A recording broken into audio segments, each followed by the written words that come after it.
My dear brothers and sisters, today we shall study the next paragraph of the lesson. The name of the lesson is We are not afraid to die if we can all be together. भैया बहनों, आज के video में हम सभी paragraph 11 का अध्ययन करेंगे। तो चलिए शुरू करते हैं। I half swam, half crawled into the children's cabin. तो इसमें लेखक कहते हैं I half swam, मैं आधा तैरता था, half crawled into the children's cabin, मतलब आधे रेंगते हुए मैं बच्चों के कमरे में गया। यानी जो नाव था, नाव में केबिन बना हुआ था, एक छोटा छोटा रहने के लिए कमरा बना हुआ था। तो लेखक कहते हैं कि मैं किसी तरह से रेंगते हुए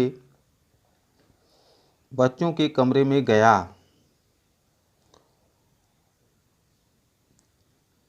आगे देखेंगे। Are you are all right,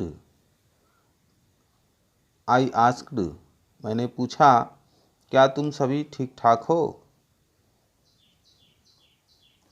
S they answered from an upper bunk, लेखक कहते हैं कि मैं बच्चों से पूछा कि क्या तुम लोग ठीक ठाक से हो। तो बच्चों ने उत्तर दिया हाँ। दे answered from an upper bunk, वे उत्तर दिए फ्रॉम एन अपर बंक, यानी ऊपरी साइका से, ऊपरी साइका से वे उत्तर दिए। साइका मतलब सोने वाली पटरी जिस पर वे सोए हुए थे। तो ऊपरी पटरी से, ऊपरी साइका से वे उत्तर दिए कि हाँ हम लोग ठीक ठाक हैं। But my head hurts a bit, किंतु मेरा सिर थोड़ा सा दर्द कर रहा है। लेखक कहते हैं किंतु मेरा सिर थोड़ा सा दर्द कर रहा है।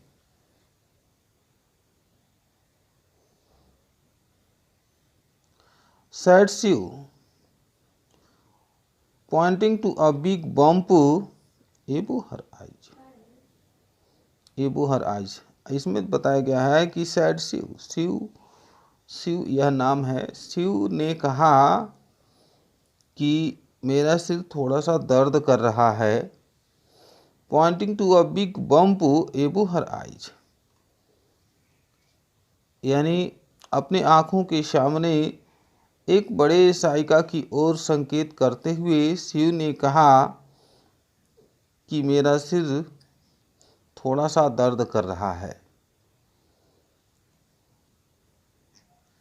आगे देखेंगे।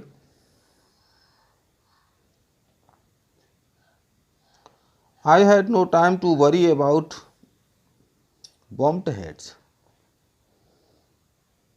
तो लेखक कहते हैं कि I had no time, मेरे पास सिर दर्द के बारे में चिंता करने का समय नहीं था। लेखक कहते हैं कि मेरे पास सिर दर्द के बारे में चिंता करने का समय नहीं था।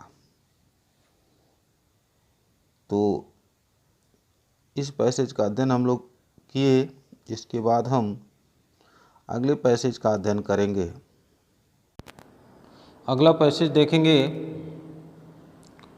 After finding a hammer, screws and canvas, एक हथौड़ा, पेंच और टाट प्राप्त करने के बाद I struggle back on deck, यानी मैं छत पर पुनः संघर्ष किया। अर्थात जहाज के डेक पर चढ़ने का संघर्ष किया। आई स्ट्रगल्ड बैक ऑन डेक, यानी जहाज पर चढ़ने का प्रयास किया। डेक मतलब होता है छत, ऊपरी सतह। आई स्ट्रगल्ड बैक ऑन डेक यानी मैं डेक पर चढ़ने का संघर्ष किया, जहाज के ऊपरी भाग पर चढ़ने का संघर्ष किया। With the starboard side best open, with the starboard side, with the starboard side का अर्थ है यानी दाहिने तरफ, यानी दाहिने तरफ बैस्ट ओपन। इसमें बताया गया है जहाज के दाहिने तरफ, यानी जोर से खोलने के साथ। We were taking water with each wave, we were taking water with each wave, प्रत्येक लहरों के साथ हम जल प्राप्त कर रहे थे, यानी पानी का उछाल हम लोगों के ऊपर आ रहा था। दैट ब्रोक ओवर अस, जो हमारे ऊपर चढ़ आया था, यानी पानी की लहरें हमारे ऊपर आ गई थी।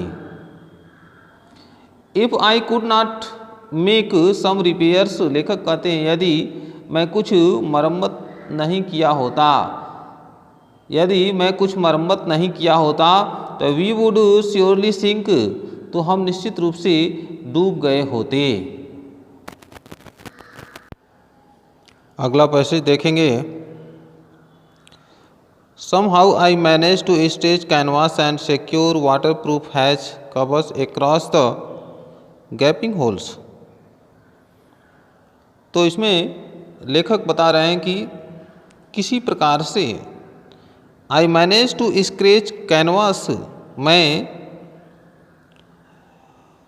कैनवास को फैलाने का प्रयास किया, यानी कैनवास मतलब प्लास्टिक कवर, जिसको आप कह सकते हैं एक छोटा तंबू कह सकते हैं। तो I manage to stretch canvas, यानी मैं किसी प्रकार से यानी कवर को फैलाने का प्रयास किया। And secure waterproof hatch covers across the gapping holes, और दरवाज़ों के जल अवरोधी कवर। वाटरप्रूफ हैच का अर्थ हो गया यानी दरवाज़ों के जल अवरोधी कवर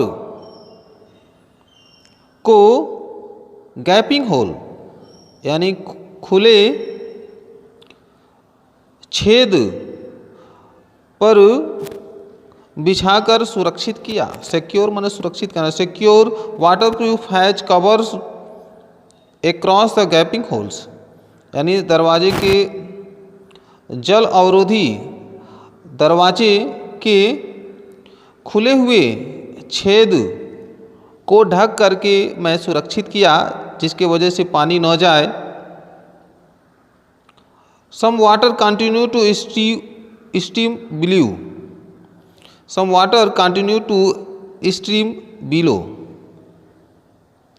कुछ पानी नीचे बहता रहा, कुछ पानी नीचे बहता रहा।